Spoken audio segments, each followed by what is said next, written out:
Welcome to the Block and Tackle Show, hosted by Karl Block. Karl is a partner in the law firm of Loeb & Loeb here in Los Angeles, California. He will be tackling some of the biggest issues in business today. Welcome to the show.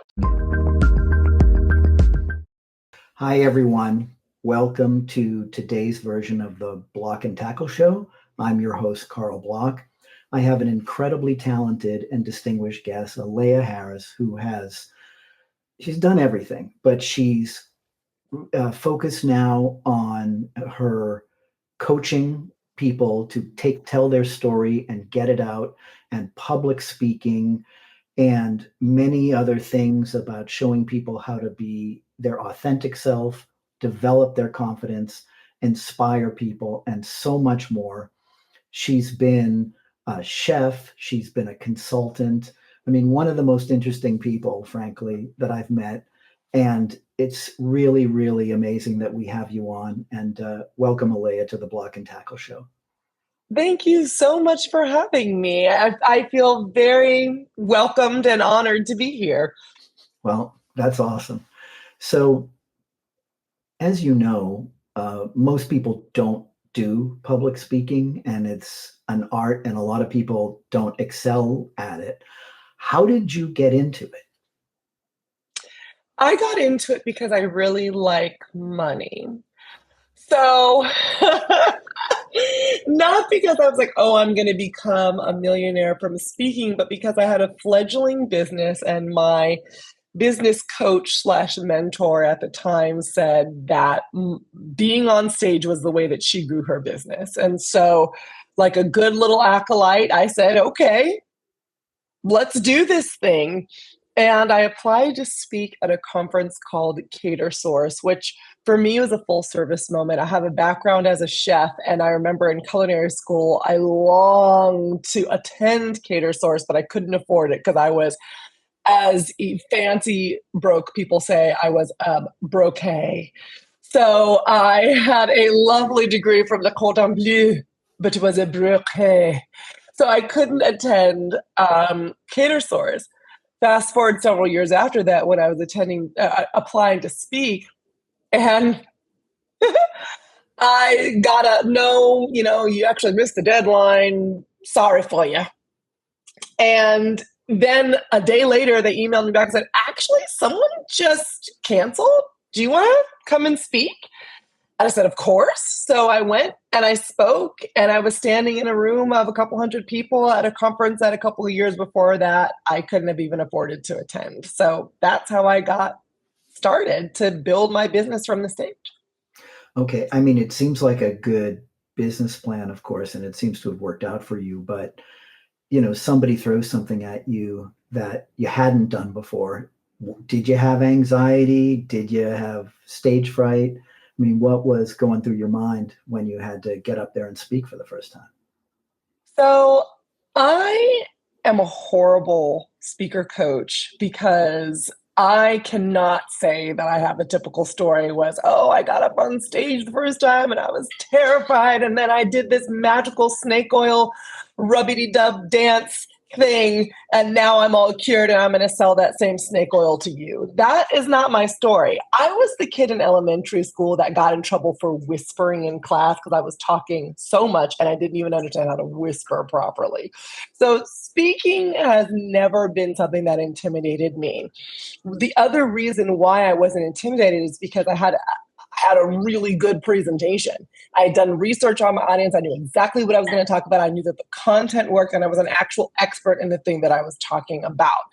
Often when people have stage fright, it's because they either lack confidence or they lack clarity on their message, or they lack expertise and they know darn well that they shouldn't be up on that stage talking about it in the first place. But someone promised them fame and fortune behind a mic and they decided to go after it, but they really shouldn't have. The only time I have experienced stage fright was after postpartum depression, or during my postpartum depression period, where I felt like not myself. I felt like an imposter. I felt like, oh, can I go up and be the same me that they're expecting me to be from, being an award-winning speaker? And it was then that I developed tools and techniques about channeling my radically authentic self, making sure that I showed up with my full self that busted through any type of blockages around being self-conscious on a stage. Okay. There's actually a lot in there. And I think part of it is a segue to the next question I'm going to ask you. So it sounds like the postpartum was a challenge on your journey. What are the other challenges you'd like to talk about from where you started to where you are today? Oh, Karl, the amount of time we don't have on this podcast. So everything, when I started my journey in 2000 as a professional speaker and a business owner for the second time, I owned a catering company before, and I started my journey into entrepreneurship the second time in 2000. In 2020, I'm so sorry, in 2020. I have gone through financial ups, financial downs, being like, are we going to all the way buy groceries this week, or are we going to pretend that we like being vegetarian? To postpartum depression, to not having, barely having a company anymore to live off of. The amount of lessons that I've gained through having the wrong mentors, having the right mentors, not understanding how money works, all of those have been challenges that I've overcome and I'm in the journey of overcoming for the past 5 years. I rattle them off, not to undermine their importance, but to show, one, still here. So if you're going through challenges and you're listening, take me as a testament that keep going. Like if you're going through hell, keep going. Don't stop. Because if you stop, you'll be stuck in hell, and nobody wants that. And another reason why I rattle those off is because they've given me a depth of empathy for my audience that I would have never had before. Speaking and public speaking is about empathy and connection more than about slides or do you look really cute in your outfit on stage. So you just gave us a spoiler alert, and we're definitely going to talk more about the empathy part of it. I'm also actually really happy that you talked about your entrepreneurial journey. Obviously, I know you don't just speak to entrepreneurs, but a lot of entrepreneurs sometimes wonder whether they're the only one who goes through these things. Mm-hmm. And so, we're 7 minutes into the podcast, and I would challenge somebody to say, oh, Aleya is not authentic. I mean, what you see is what you get. And I think that's very helpful. And your brand of authenticity obviously works for you. But maybe it inspires people to think, hey, I have the courage to be me and I can do it.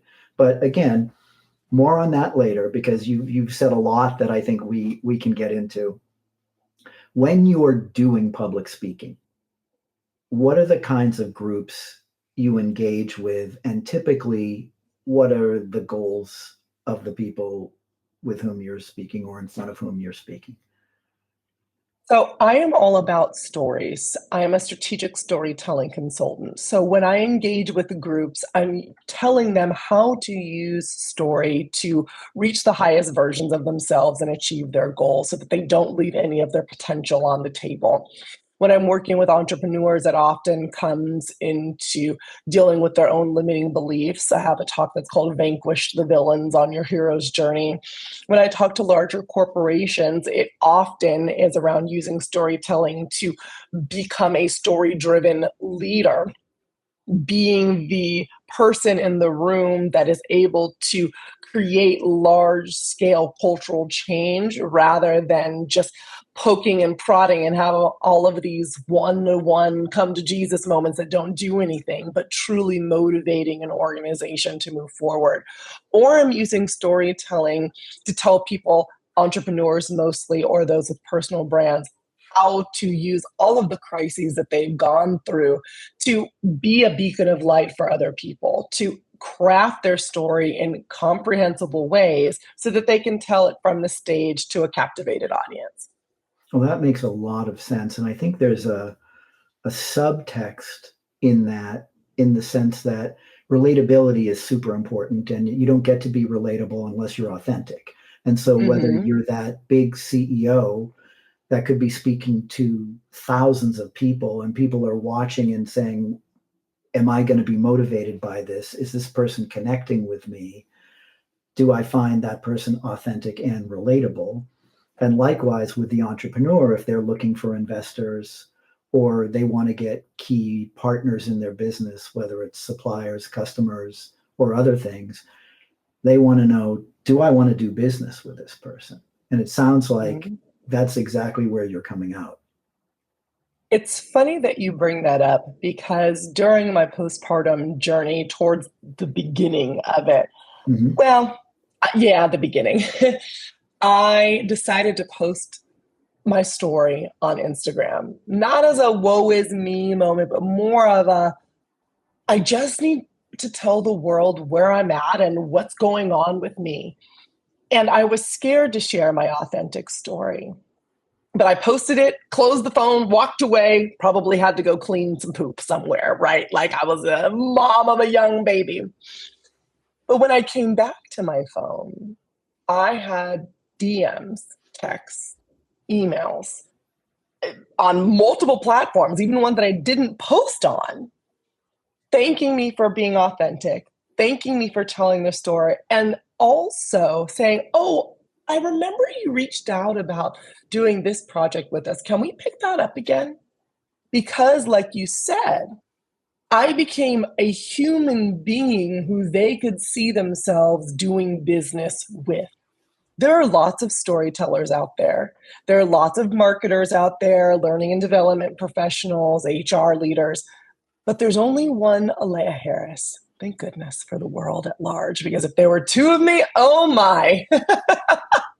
There's only one Aleya Harris. And when I tell stories that make you feel like you want to be in connection with me to do the work of story, then that in and of itself is lucrative. I don't tell stories just to make money. I tell stories to achieve my higher purpose, but I don't want to be broke while I do it. Understood. I think most entrepreneurs agree with that. I think that the other thing that, strikes me as we're talking about this, when you show this kind of vulnerability, perhaps the people that are working with you are not going to be afraid to be vulnerable with you, which probably helps you craft their message and their presentation. Where if they're guarded with you and you're trying to help them tell their story, it might not be as effective, right? Exactly. When you are vulnerable and show up with all of your radically authentic self, there is a subtext that you communicate that you are at least a little bit less judgmental than the average bear, because you're able to recognize that life be lifing. And you've had your share of life as well. So why would you judge somebody else for going through theirs? And instead, let's recognize that we are all souls having a human experience, and I will help you articulate your human experience because I understand you. And I happen to be fully equipped with the tools that I need to bring your story to life.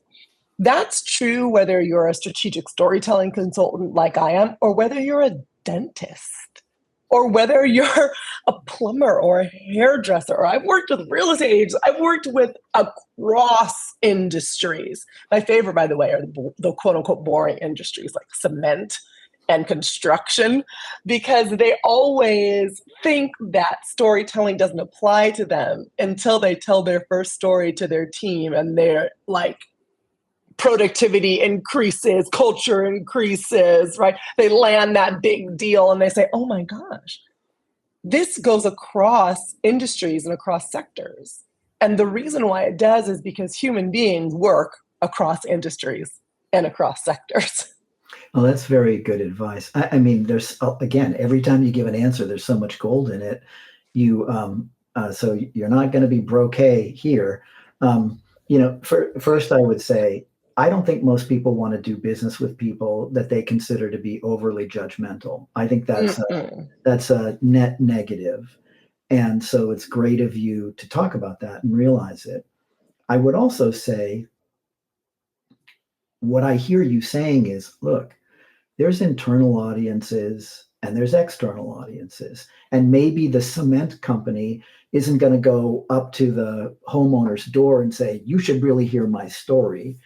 But with respect to the people that work in that company, the internal audience, when you're saying, hey, this is who I am, this is why I work hard, this may inspire you, but I want you to know the kind of human being I am, that can motivate people who want to work for you, since they're both really important. Absolutely. I want to articulate something that most people don't pay attention to when we think about stories. Storytelling is about speaking and listening. So when you're thinking, let's say you are the cement company owner and you're thinking of your relationship with the homeowner, your job is a story listener. Your client is telling you their story, waiting for you to be able to ingest it and articulate it back to them. And while you are doing that, to let them know why you are an inextricable part of their story, why they cannot finish their hero's journey, their storybook, their fairy tale without you. And when you do that, my friend, is called good marketing. Well, I mean, at the end of the day, it's kind of your bread and butter. So that makes a lot of sense. And getting back to some of the industries, I mean, just off the top of your head, you want to name, because it sounds like you're industry agnostic, but in terms of ones that you've been with, any others that you want to mention to our viewers and listeners? Let's see, I've done cosmetics. I've done, there's one, she's a scientific artist. She had her own scientific art company, which was very cool. She worked a lot with national parks. I've worked with landscape architects, roofers, across the board, tea makers, chefs, really a little bit of everything, real estate, brokers, private equity companies, accountants, any and everything. I'm like going through my clients in my head, educational psychiatrists, lots of photographers, wedding planners, you name it. I've worked across industries because, again, story goes across. And I've loved it all. And, people are like, oh, the riches are in the niches. And I do believe that. But I niche down not by industry. I niche down by need and business size with my offerings. I mean, I don't come across a lot of people like you. So I think that speaks for it being a niche. And it sounds like you're not just limited to B2C companies. You actually, if you're talking to private equity firms, for example, that you can actually craft the message for B2B, and it makes sense anyway. I mean, businesses who do business to business work still have internal teams. Businesses who do business to business work still have people that are going to be front facing, and they sometimes want to know what your CEO is like. It seems like in our culture, we do value knowing the personalities of many of our CEOs, and even in a B2B context. So absolutely. It's funny that you mentioned the word value in private equity and CEO, because one of my absolute favorite clients, I mean, I guess, I don't know if I should say that because I don't think you're supposed to play favorites. I mean, I love you all equally if you're listening, but one of my favorite clients, he had a non-conventional real estate brokerage company. I'd worked with him for several years to come up with the original messaging and do a bunch of marketing work for him. And he had the opportunity to sell. And he got an initial valuation for his business of around $2 million, which was incredibly low. So he called me with a quote unquote marketing emergency, which always makes me chuckle because I'm like, we are not solving world hunger here. I don't know any marketing emergency, but it was a marketing emergency for him. He goes, I need my story person. And the funniest thing is, although we'd been working together, although I had his stories written down multiple times, he needed to find a differentiator that was more about him, because part of the deal was they were buying the company and also buying him and his expertise. And he was having the hardest time articulating his value as a human and a professional and what differentiated himself in the eyes of the buyer. And so we went in and I developed his storytelling playbook, and I wrote content even for his lawyers to send. And I unearthed that radical authenticity within him to the tune of $51 million. So if you're wondering if story and your own story matters, well, I guess the question I want to ask you is, how much money do you want to make? If you want to be broke, like I was in culinary school, well, then no, I guess it doesn't. But if you're wanting to increase your value, well, then yes, it does. And I don't want to minimize what I did, but all I did was look at another human, really truly feel that they were wonderful, and find the pieces that would make other people understand that, to the tune of $51 million. And when you're able to do that for yourself in everyday conversation, for your teams, for your company, that's when you become a successful entrepreneur. That's a great story, by the way. And what I would note is what you also just said, again, with the subtext, you found him relatable enough that you could write this message for him and get that done. And I think, you know, from your experience, most people, when they think of marketing people, don't do what you did. And so that's a wonderful story. And, you know, the only penalty that you're going to face on this podcast now is you now have to come up with another story about a case study, because that was pretty darn good. Oh, I try. That was a showstopper. So are there any other sort of case studies you would love to talk about, or, you know, one or two that you want to say, hey, this is me in practice, this is me in action? Oh my gosh. I can actually, I'm rattling them all up. So let me give you one that's related. Yes, I know. I'm going to keep it short. I think I've been doing pretty good so far, Karl. A plus. Or should I say chef's kiss, because that's your background? Oh, that was good. Okay. That was good. I like that.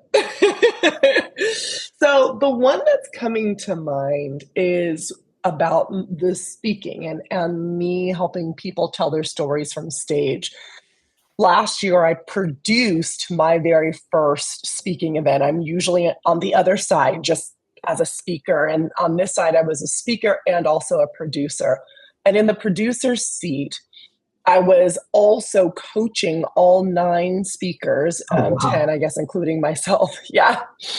To tell their story and using my frameworks that I've developed to help them tell their story from the stage. And the event was called Speak She. It was in partnership with Speak, which is an event similar to a TED Talk or TEDx Talk. And there was one speaker. All of them did. I'm so proud of them. One, I knew that she had to open, because she had a story that was about her aunt who had gotten sold into a brothel when she was 14, I believe. My goodness. And how then she met a John who promised to take her out of the life. The John then slowly disappeared, and she had a baby by him and never heard from him again. And when the baby was 5, she was so depressed that she set herself on fire. And the baby who was 5 said, well, please, Mom, I need you, don't go. And so she put herself out, and she allowed herself then to raise a child when she was 18. And then she finally took her life again using pills. And I can tell that story in a straightforward way, but it took a month or 2 to be able to get to that point, and then to be able to get the crux of that point, because it was so interwoven into this speaker's historical experience, cultural experience, family experience, trauma story. It was the reason why she became a financial coach, because She was dedicated to making sure that women didn't have to experience trauma or strife or struggle because of financial issues in their family. And I'm really proud because this person's very soft-spoken, really nervous to get on stage, had a convoluted but deep and profound story. And after working with her, building up her confidence, giving her a framework to use, she got on, she opened the show.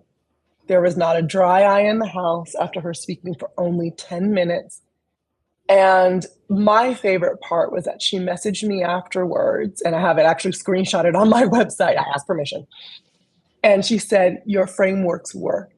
I am now a confident speaker who's going to use this story on stage to change people's lives." For me, that is the power of storytelling. Once you can use the stage to recognize your own power and then spread it to others. Wow. That was really an incredible story, an incredibly moving story that you just told.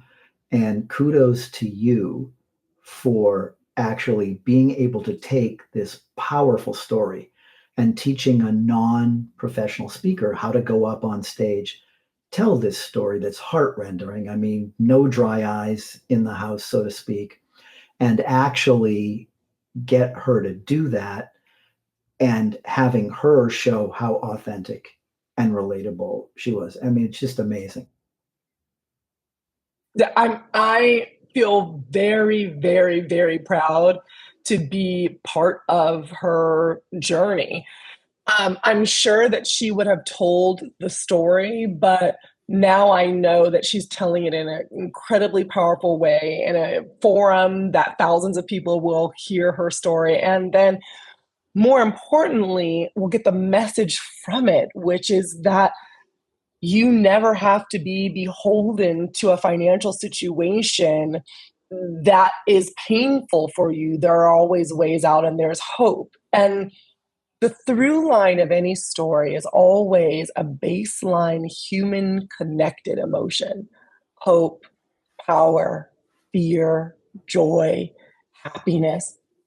All storytelling is really designed to wrap up those through line commonalities with other words and other situations and other circumstances with different characters, just so that we can deliver the gift of our humanness to someone else and receive the gift of their humanity into our own hearts.